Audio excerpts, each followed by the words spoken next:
What's up? Fucking week 5's in the books.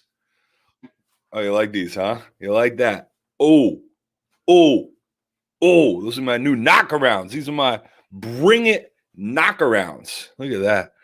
Yeah, I put a little gold star on there. We got a little nice yellow. A lot of bring it, and I went with a little gunmetal knockaround K. These are fully customizable. Bring it studio / knockaround. Go get yourself some knockaround glasses. Support the pod if you'd like. But these things are awesome. I have a pair that I wear on the weekends as well that are way colors, and they're beautiful. They have some nice sport frames that don't slide around on you. I'm having a great hair day. Great hair day. Whew, I look good. So it happens when you win. You wake up, you look good. Here we go. What happened this week? It was a short week, condensed after a abysmal weather-wise Memorial Day weekend, as we had rain all weekend. The unofficial start to summer was a complete washout. However, we did need the rain. The fields needed the rain. Twardarski especially needed the rain. It looked like a sand pit out there. So, but we only have one game. We got a game tonight. We have VFW versus Holtz that is making up from last Wednesday's rainout. So we have that game tonight at I believe 7 o'clock. I'm not 100% sure. Actually, excuse me. It looks like 7:30. It's up here on MerrimackDraftLeague.com. Go there for all things Merrimack men's slow pitch softball. So let's get right into it. Starting the night off over at Twardarski, I believe. As we had mentioned this last week, it was a battle of two teams kind of fledging in the bottom of the bracket. Tomahawk versus New Hampshire Irrigation. New Hampshire Irrigation had lost, I believe, 3 in a row. Tomahawk had lost 3 in a row. So this was a big game for both teams, as only one team was getting off the schneid. And New Hampshire Irrigation was the team. It sounded like it was a close game. Tomahawk was up 4 until, I believe, the 4th or 5th inning. And then all of a sudden, New Hampshire Irrigation, just like the way that New Hampshire Irrigation lays great watering systems at home, they opened up the spigot and the runs poured in. They brought a ton of runs in. I think they scored 15, 16 in one inning, put up a big number. And that was it. 6 more pitches. That game was over. Tomahawk Tavern, they struggle. They need the hammer. They're 500 when they have the hammer. They're 2-2 when they're home, 0-5 when they're away. They've lost now 4 in a row.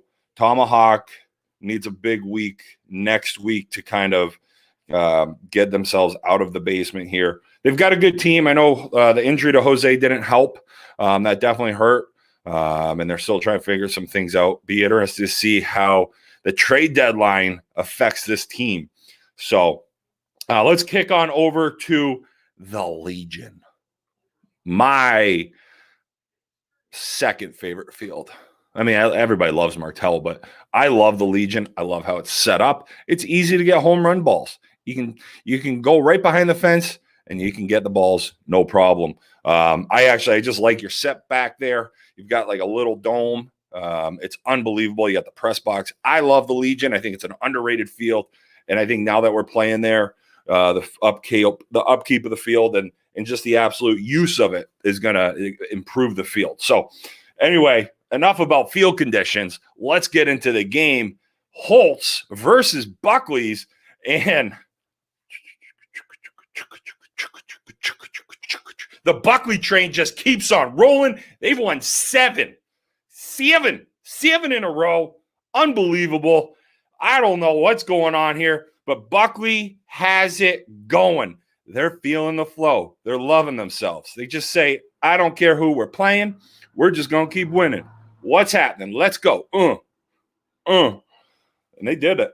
20-13. You think with hanging out with Vanty and Zach Graham last night, I actually would have asked a little bit about the game, and same with Jimmy. Didn't.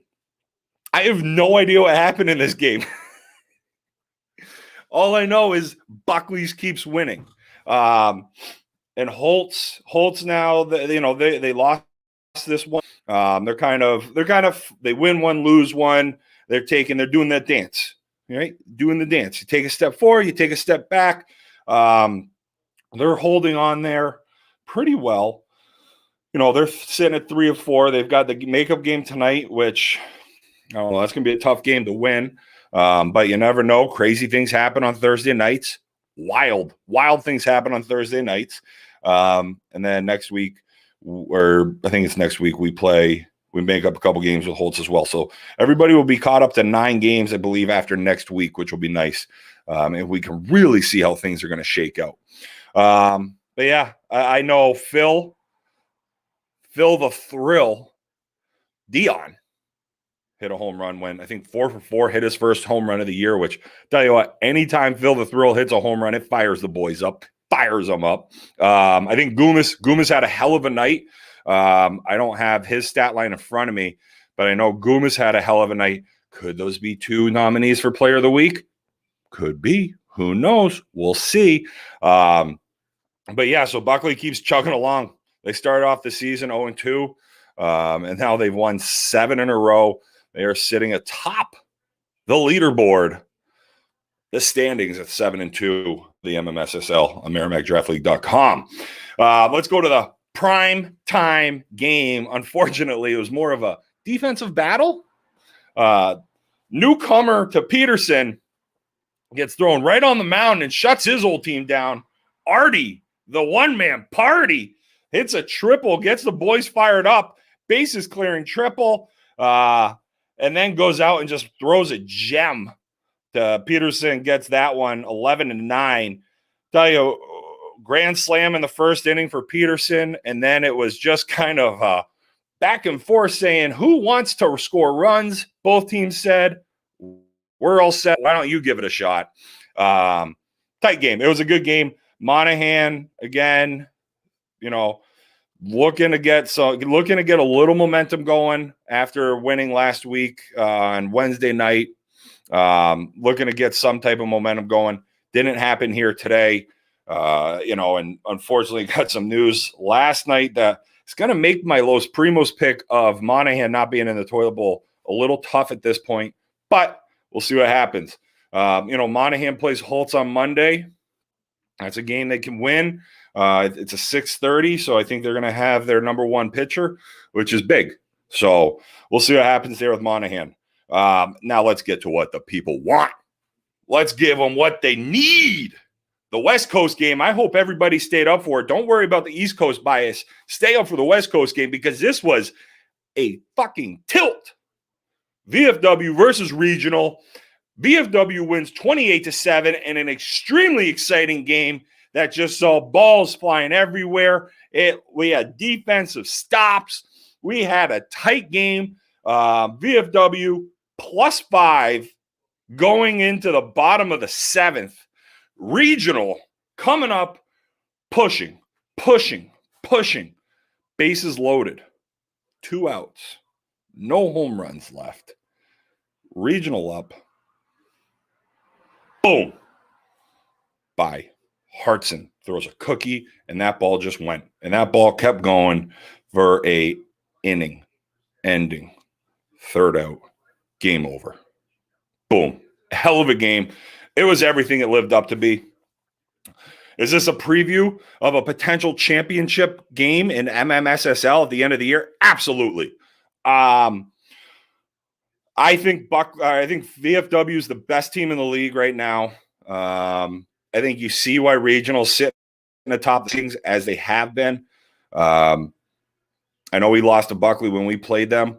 I know Buckley's been thin. I know VFW's had most of their guys most nights, but I think VFW is the team to beat right now in the league. They're 6-2. They have Holtz tonight at 7:30. They don't give up a ton of runs. They can score a ton of runs when they have, all their guys too. That's a very good team. Johnny Raymond and Benny Call did a hell of a job drafting that team. But I'm going to be curious. I'm going to be curious when I see, hopefully, I don't know if VFW and Buckley have played yet.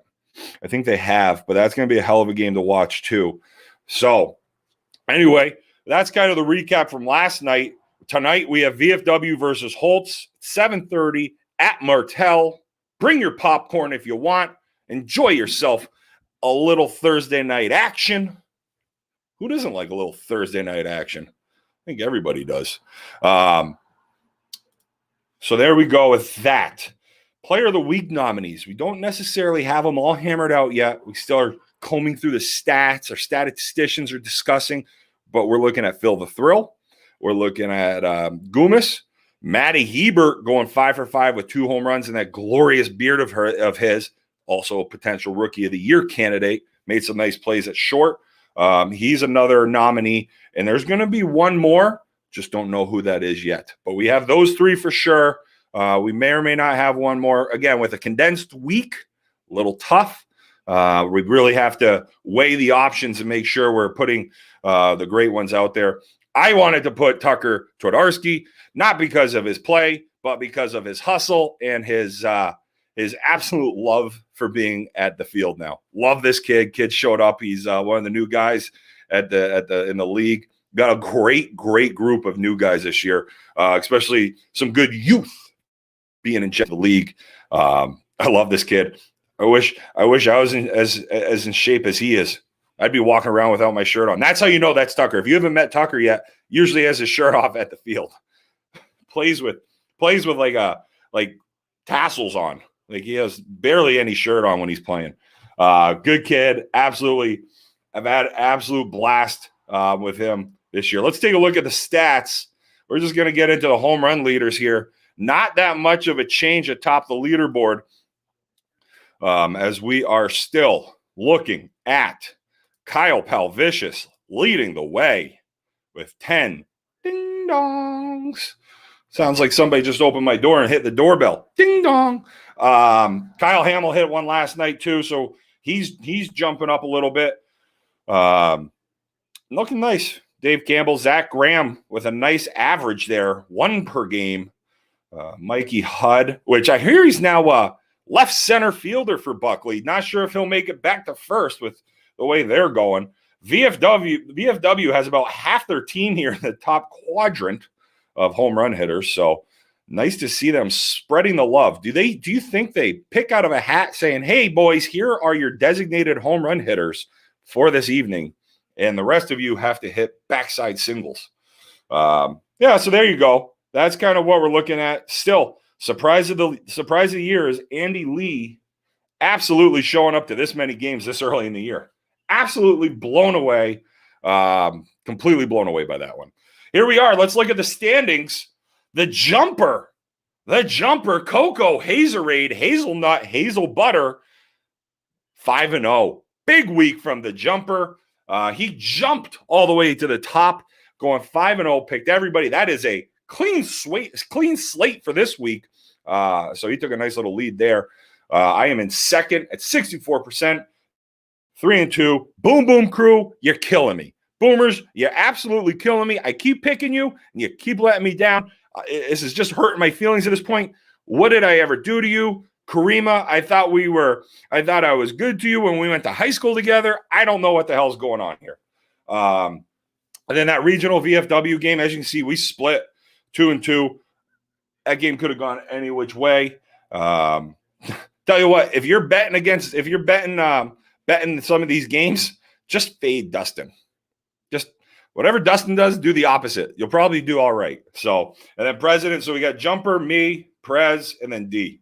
So it's we're gonna keep an eye on that, see how that continues throughout the year. I love this. I'm looking forward to getting a guest on. Hopefully, do it this Sunday. This Sunday is probably going to be a very heavy tournament podcast because of the Beast of the East. Not sure exactly what time we're going to go. Hopefully do it at 8 o'clock again, but not knowing when the brackets for Sunday are going to look like and how late people are going to play. It's going to be a little TBD. But just to give everybody a heads up, it'll probably be a pretty heavy tournament talk. Light week in the league. We'll probably talk a little bit at the end, but mostly it's going to be Beast of the East talk. just to give you guys a heads up as we head into the weekend. Again, if you want to take a watch some of these games, Wolf, Martell, Twardarski, Udicki, BC are in Merrimack, Manchester. E is in Londonderry, Merrimack, Nashua, and then D are all out on the seacoast. So Dover, Rollinsford, Portsmouth, Greenland, everything at Rochester, all out there. So take a look. Bad Beat plays at 8 o'clock, I believe 8 and 9:05 at Wolf on Saturday. So if you want to check them out, go for it. That BC tournament is going to be an absolutely unbelievable ball. Actually, this entire weekend is going to be great ball. Every softball field you can imagine, there's going to be some great tournament games going on. So if you want to take a look at that, great. If not, looking forward to getting another season, another weekend under our belts at Merrimack Men's Slow Pitch Softball League.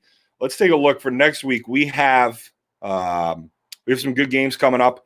Next week we have, starting off, Boomers versus Peterson. I'm coming after you, Boomers. Boom, boom. We're coming after you. I'm tired of picking you guys, and it's more of a personal vendetta at this point. Monahan Holt's at 6:30. Martell, Buckley Regional at Twardarski at 6:30. That's going to be a hell of a game. That would be a hell of a game. This primetime game is interesting. New Hampshire Irrigation VFW. Telling you, New Hampshire Irrigation continues to be a nice surprise early in the year. And then the West Coast game is A&D Tomahawk at 8:30. So we are about 20 days away. End of this month, we're going to have the second round of bat testing. Thanks to Benny Call for being very flexible throughout this part of the year. I know a lot of guys have needed bats tested as we've kind of gone through and people have bought one. So, Ben, appreciate that. Thanks. Guys, another thing, could we just make sure, if we're hanging out, I saw it last night at Martell. It was awesome. It wasn't just some of the coaches. It was everybody.